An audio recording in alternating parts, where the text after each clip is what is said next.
নবী হাওমাও করে কান্না করিয়া বললেন, ও আজরাইল আলাইহিস সালাতু ওয়াস সালাম, আপনার কাছে একটা অনুরোধ, আপনার কাছে একটা অনুরোধ।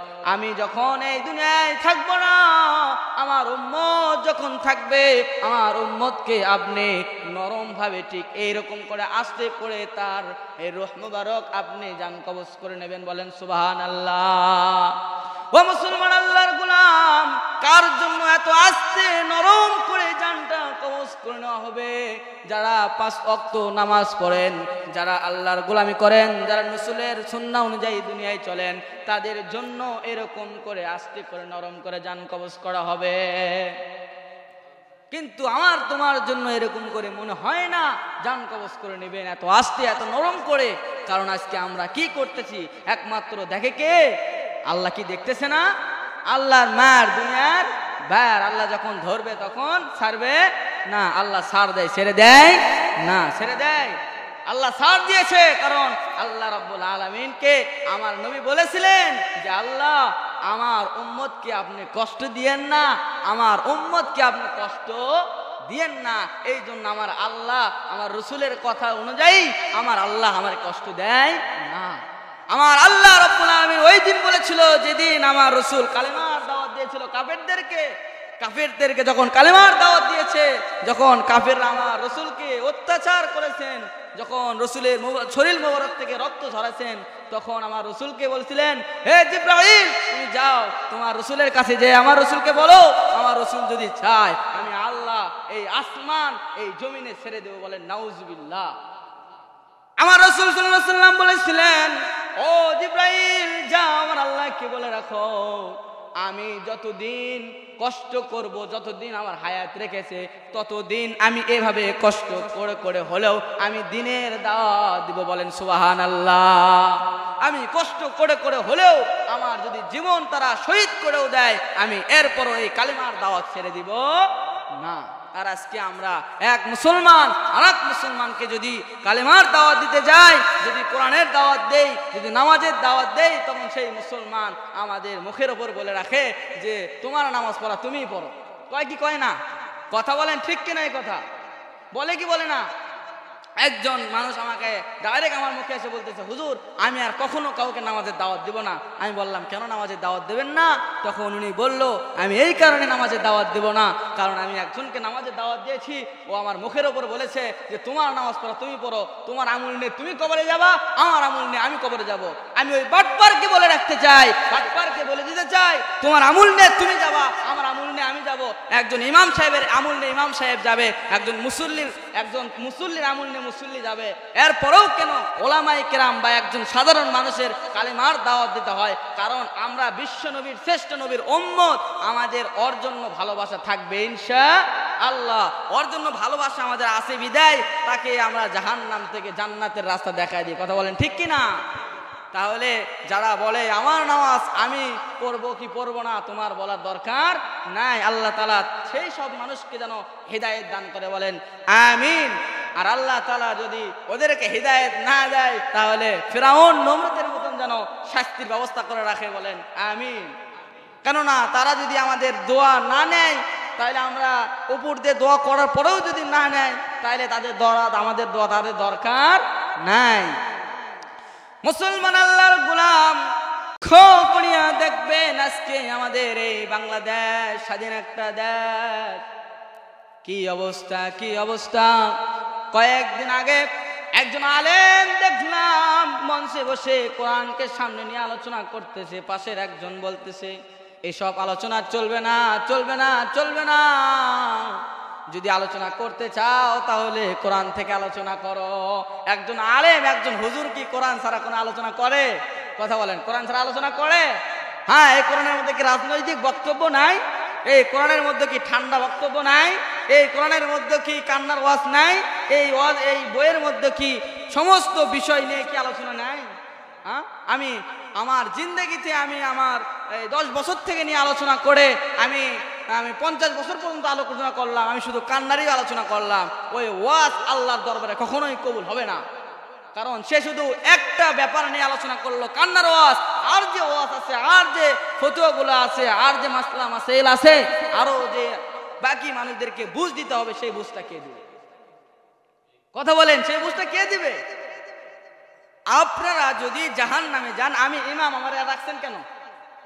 আপনারা যদি দিন থেকে সরে যান, তাহলে আমারে রাখছেন কেন? আমাকে কেন রাখছেন? একজন ইমামকে, একজন মুয়াজ্জিনকে রাখা হয় কারণ সে 5 ওয়াক্ত আযান দিবে, 5 ওয়াক্ত নামাজ পড়বে, এবং আমরা গ্রামের যারা মানুষ আছে, মুসল্লি আছে, তাদেরকে সঠিক রাস্তা দেখায় দিবে। কথা বলেন ঠিক কিনা? তো ইহদিনাস সিরাতাল মুস্তাকিম যদি আমরা সিরাতের পথ দেখাইতে চাই, তাহলে আমাদেরকে কেন গালি দেওয়া হয়? তো আমরা যদি একটা গালি দেই, তারা দেয় 10টা, আর তারা যদি 10টা দেয়, আমরা একটা দিলেই আমাদের দোষ হয়ে যায়, তাদের গায়ে লেগে যায়, এই হুজুর এই ইমাম আর চলবে না। গত কয়েক বছর ধরে তোমরা নির্যাতন করেই গেলা, এরপরে বলতেছে আমরা কি করেছি? তারা কি করে নাই? তারা কি বোঝে না? তাদের কি জ্ঞান বিবেক কিছু নাই? এরপরেও বলে আমরা কি করেছি?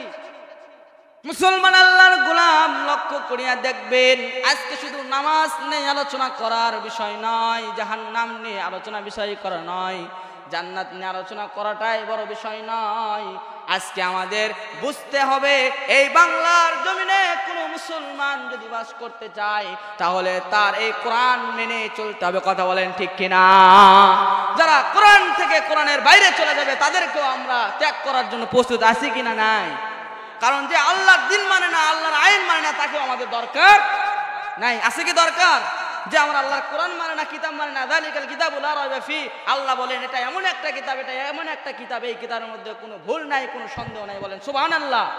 এই কিতাবকে কেউ অস্বীকার করতে পারবে? কেউ অস্বীকার করতে পারবে? যদি যে অস্বীকার করবে, তাই মুশরিক, কাফের, বেঈমান, তার জন্য আমাদের জন্য ইসলামে তার দরকার নাই। আছে কি দরকার? কারণ সে আমার আল্লাহর কিতাবকে অসম্মানিত করে, আল্লাহর কিতাবকে ভুল ধরে। আমার মনে হয় ওর বাবা যদি একটা কিতাব বানাতো, ওর বাবারটাই ঠিক হতো। কথা বলেন ঠিক কিনা? আমার আল্লাহর চেয়ে বড় আর কেউ আছে? গভীর রাতে আপনি আপনার বাবার কাছে যে চাবেন, ও বাবা গো, আমার এটা প্রয়োজন, এটা দাও। বাবার কাছে 1 দিন নয়, 2 দিন নয়, 3 দিন নয়, 4 দিন নয়, 1 মাস, 2 মাস, 3 মাস, 4 মাস, 5 মাস, বছর হয়ে যাবে, আপনি চাইতেই থাকবেন, চাইতেই থাকবেন। ওই বাপটার ক্ষমতা নাই আপনারে দেয়, যতক্ষণ না পর্যন্ত আমার আল্লাহর পক্ষ থেকে আপনার বাবার কাছে আসবে, ততক্ষণ পর্যন্ত আপনার বাবার ক্ষমতা নাই আপনারে ওইটা দেয়। কথা বলেন ঠিক কিনা? ও মুসলমান আল্লাহর গোলাম, নামাজের কথা বলছিলাম। এমন একটা নামাজ আমরা আদায় করতে চাই না, এই নামাজ যে নামাজ আল্লাহ রব্বুল আলামিন, আমরা যখন মারা যাব, হায়াতের মঞ্জিল যখন শেষ হয়ে যাবে, সর্বপ্রথম কবরে যখন আমরা যাব, কবরের মধ্যে আল্লাহ রব্বুল আলামিন সর্বপ্রথম এই নামাজের হিসাব নেবে। কথা বলেন ঠিক কিনা? একদিন আমি বলেছিলাম, মুসলমান আল্লাহর গোলাম লক্ষ্য করবেন, এটা যদি একটা বাড়ি হয়, এই বাড়ির মধ্যে ঢোকার জন্য একটা তালা দেওয়া থাকে। কথা বলেন ঠিক কিনা? এই তালা খোলার জন্য একটা চাবির প্রয়োজন হয়। কিসের প্রয়োজন হয়? একটা চাবির প্রয়োজন হয়। যদি এই চাবি আমি হারিয়ে ফেলি, তাহলে আমার ঘরের মধ্যে ঢোকা হবে না। সুতরাং তালা যদি ভাঙতে চাই, এমন একটা তালা হবে, ওই তালা ভাঙা যাবে না। তাহলে আমরা থাকবো কই? বাইরে থাকতে হবে। কথা বলেন ঠিক কিনা? যদি আমার ঘরের তালা যদি আমি না ভাঙতে পারি, না খুলতে পারি, আমার বাইরে থাকা লাগবে না? কোনো না কোনো আত্মীয় স্বজনের বাড়িতে হয়তো বা গেলাম, হয়তো বা তার বাড়িতে থাকলাম। কিন্তু মনে রাখবেন মুসলমান, যখন আপনি মারা যাবেন, তখন আপনার আত্মীয় স্বজন বলতে কিছুই থাকবে না, কিছুই থাকবে না। কেউ কাউরে চিনবে না। মা এত সুন্দর, মা যার সম্মানটা এত বেশি, যে মায়ের ডাক দিলে মায়ের কলিজা শান্তি হয়ে যায়, মায়ের মনটা নরম হয়ে যায়। ওই মা, জন্মদিন মা আমারে ওই দিন চিনবে না। কথা বলেন ঠিক কিনা? কোথায় ঘর পাবো, কোথায় শোয়ার জায়গা পাবো, কোথায় বিশ্রাম নেওয়ার জায়গা পাবো? কোনো বিশ্রাম নেওয়ার জায়গাটুকু পাবো না। এমন একটা সময়, ওই সময়টা যদি আমার আল্লাহর জান্নাতের চাবি যদি আমি না খুঁজে পাই, তাহলে জান্নাতের মধ্যেও আমরা ঢুকতে পারবো না। কথা বলেন ঠিক কিনা? আর যদি ওই মার জান্নাতের মধ্যে আমরা ঢুকতে চাই, তাহলে ওই জান্নাতে ঢোকার জন্য একটা চাবির প্রয়োজন, আর এই চাবি হলো এই নামাজ। কথা বলেন ঠিক কিনা? যদি আমরা নামাজ না পড়ি তাহলে জান্নাতে ঢোকার আশঙ্কা আছে কি? নাই। তাহলে যারা এখানে নামাজ আদায় করেন না তারা একটু চিন্তা করে দেখবেন, তাহলে আপনারা কি জান্নাতে যাওয়ার ইচ্ছে নাই? আপনাদের ইচ্ছা আছে না নাই? একটু মনটা নরম করে বলেন না, আছে না নাই? যদি থাকে তাহলে নামাজ পড়বো ইনশা, একবার জোরে বলেন না ইনশা। নামাজ পড়বো তো ইনশা, আজ পড়ি নাই কাল থেকে পড়বো ইনশা আল্লাহ। অনেকেই মনে করে আমি এতদিন নামাজ পড়িনি, তো আমি হঠাৎ করে যদি নামাজ পড়তে যাই তাহলে লোকে কি বলবে, নাকি বলেন? এরকম ভাবে কি ভাবে না? লোকে কি বলবে? আরে বেটা, লোকে যা বলে বলুক, আল্লাহ তোরে প্রশংসা করিয়া ফেরেশতাদেরকে বলবে, ওই বান্দা আমার এতদিন নামাজ পড়ে নাই, আমি আল্লাহ আমার ভাই নামাজ পড়তে গেছে, ওর জন্য যতদিন নামাজ আদায় করে নাই ওগুলো গুনাহ মাফ করে দিয়ে আজ থেকে ওর আমল নামায় নেক আমল নেক লেখা শুরু করে, বলে সুবহানাল্লাহ। তাহলে এটা আমাদের জন্য খুশির সংবাদ নয়? তাহলে যারা বলে যে নামাজ পড়তে গেলে লোকে কি বলবে, লোকের ধার ধারি আমরা না। কার ধার ধারবো আমরা? আল্লাহর। কার ধার ধারবো? চিন্তা করব কার, স্মরণ করব কার, মনে রাখবো কার? তাইলে যদি আমরা মুখে মুখে বলি তাইলে আমাদের কি কোনো লাভ আছে? মুখে মুখে বলে লাভ আছে? আমাদের প্রমাণ করতে হবে, দেখায় দিতে হবে, আমাদের নেক আমল করে বুঝাইতে হবে, হ্যাঁ আমরা শ্রেষ্ঠ নবীর শ্রেষ্ঠ উম্মত, শ্রেষ্ঠ আল্লাহর গোলাম। আমাদের আমল করতে হবে কি হবে না? মুসলমান আল্লাহর গোলাম। সময় শেষ, সময় সংক্ষিপ্ত, এই জন্য আরেকটা কথা বলে আমি আমার আলোচনা শেষ করে দিব। মনে রাখবেন, আল্লাহ রসুল সাল্লাল্লাহু আলাইহি ওয়াসাল্লাম আমাদেরকে কিন্তু অত্যন্ত দয়া করে, অত্যন্ত মোহাব্বত করে কাল কিয়ামত পর্যন্ত আমার আপনার জন্য কান্না করবে, আমার আপনার জন্য চোখের পানি ফেলবে। ওই রসুল, যে রসুলকে আজকে আমরা মানি না, যে রসুলকে আজকে আমরা চিনি না, যে রসুলকে আজকে আমরা জানি না। হযরত আলী রাদিয়াল্লাহু তাআলা আনহুকে একজন জিজ্ঞাসা করলেন, তুমি যে আল্লাহর ইবাদত করো, তুমি যে মনে রাখো যখন নামাজে দাঁড়াও তখন নাকি তোমার সামনে স্বয়ং আল্লাহ দাঁড়িয়ে যায়, তুমি কি আল্লাহর কখনো দেখেছো? আলী রাদিয়াল্লাহু তাআলা আনহুমা বলে, আমি আল্লাহরে না দেখায়া ইবাদত করি না। আল্লাহরে আমরা কি দেখি না? স্মরণ রাখবেন, স্মরণ করবেন, নামাজে দাঁড়াইয়া ফিকির করবেন, আমি আল্লাহরে দেখতে চাই, আল্লাহ আপনার সঙ্গে হাজির হয়ে যাবে ইনশাআল্লাহ। সুবহানাল্লাহ বলেন, করে বলেন সুবহানাল্লাহ। আপনি ফিকির করবেন, আল্লাহর কাছ থেকে চাইবেন, আল্লাহর কাছ থেকে যদি চাই আল্লাহ দিবে কি দিবে না? হ্যাঁ, ইনিল হুকমু ইল্লা লিল্লাহ। আমার দেখার দরকার নাই, অযথা প্রশ্ন করিয়েন না। সাহাবা একরাম তাবেঈন খোলাফায়ে বলেন যে আল্লাহকে দেখার জন্য আল্লাহর চেহারা মোবারক দেখতে হয় না, আল্লাহর যখন আমল করবে, আল্লাহর আমলের মধ্যে তোমার দিলের মধ্যে যখন শান্তি আসবে তখন তুমি রাখবে স্বয়ং আল্লাহ তোমার সামনে দাঁড়িয়ে আছে। কথা বলেন ঠিক কিনা? তো আমরা আমল করি না, এক ওয়াক্ত নামাজ পড়ি, 4 ওয়াক্ত পড়ি না, ওই বান্দার জন্য আল্লাহ নয়। কথা বলেন ঠিক কিনা? আমি এক ওয়াক্ত আসলাম, আর এক ওয়াক্ত আসলাম না, আমি পান চাবাইতে চাবাইতে আমি হয়তো 1 ওয়াক্ত নামাজ পড়লাম, আবার 4 ওয়াক্ত পান চাবাইতে চাবাইতে আমি আর নামাজ পড়লাম না, ওই পান চাবান পর্যন্তই তোমার থেকে যাবে, তোমার ওই নামাজ আরশে আজিম কেন আল্লাহর এক আসমান পর্যন্ত উপর যাবে না। কথা বলেন ঠিক কিনা?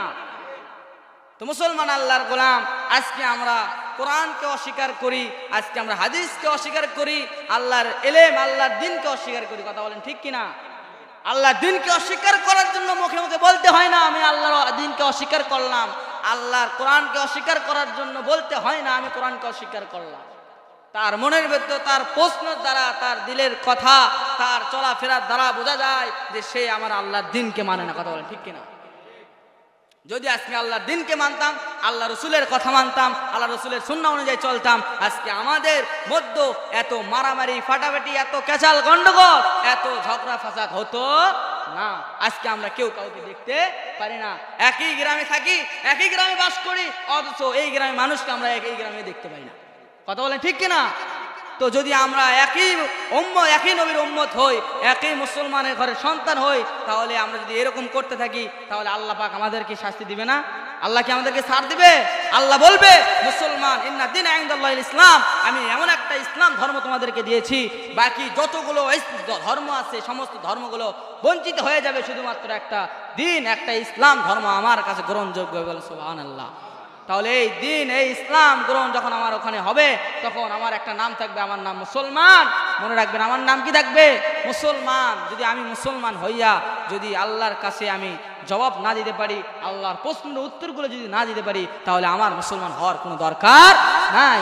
তুমি যদি আল্লাহর দিনকে না মানতে পারো, তুমি যদি আল্লাহর কোরআনকে না মানতে পারো, তুমি যদি আল্লাহর রসুলের হাদিস অনুযায়ী না চলতে পারো, আল্লাহর নবীর সুন্নাহ অনুযায়ী চলতে না পারো, আল্লাহর হুকুম মোতাবেক না চলতে পারো, তাহলে তুমি, আমার মনে হয় তুমি মুসলমান থেকে বঞ্চিত হয়ে যাওয়াই তোমার ভালো। কারণ তুমি আল্লাহর দিনকে মানো না, আল্লাহর ইসলামকে মানো না, আল্লাহর কথা মানো না, নবীর হাদিস মানো না, নবীর সুন্নাহ মানো না, তোমার জন্য এই দিন নয়, এই দুনিয়া নয়। কথা বলেন ঠিক কি না? কারণ সে এইদিকে গেলেও ব্যাকা পথে যায়, ওইদিকে গেলেও ব্যাকা পথে যায়। তাকে যদি সোজা পথে আনার চেষ্টা করি, সে আমাদের দিকেই গোমরা দিক হয়ে যায়। একদিন বলেছিলাম যে কাফেররা, এমন একজন কাফের ছিল যে মুসলমানের কাছে এসে এক কথা বলে, কাফেরদের কাছে যে আর এক কথা বলে। মুসলমানের কাছে এসে এক কথা বলে, কাফেরদের কাছে যে আর এক কথা বলে। চকলখড়ি করে। কি করে? চকলখড়ি করে। আল্লাহ পাক একে বলে রাখছেন, বান্দা তুই শুধু মরতে থাক, তুই শুধু তোর হায়াতের শেষ হয়ে যাক, আমি আল্লাহ স্বয়ং নিজে তোকে শাস্তি দেবো। বলেন নাউজুবিল্লাহ মিন যালিক। তাহলে যেটা করলে আমরা শাস্তি পাবো, যেটা করলে কষ্ট পাবো, তাহলে সেটা কাজ করা আমাদের কি দরকার আছে? দরকার নাই। মুসলমান আল্লাহর গোলাম, 5 মিনিট বেশি হয়ে গেছেন, আমি আমার বক্তব্য এখানে শেষ করতেছি। শেষ করার আগে আপনাদেরকে আমি পায়ে হাত রেখে অনুরোধ করে বলবো, আপনারা যা করেছেন আল্লাহর দিনকে বোঝেন, আল্লাহর ইসলামকে বোঝেন, আল্লাহর অনুগত্য করেন, রসুলের অনুগত্য করেন, রসুলের হাদিস বোঝার চেষ্টা করেন, রসুলের সুন্নাহগুলো বোঝার চেষ্টা করেন। ইনশাআল্লাহ আমার মনে হয় আপনার এখন যে দিন যাচ্ছে, এই দিনের থেকে 1000 গুণ দিন আপনার ভালো কাটবে ইনশাআল্লাহ।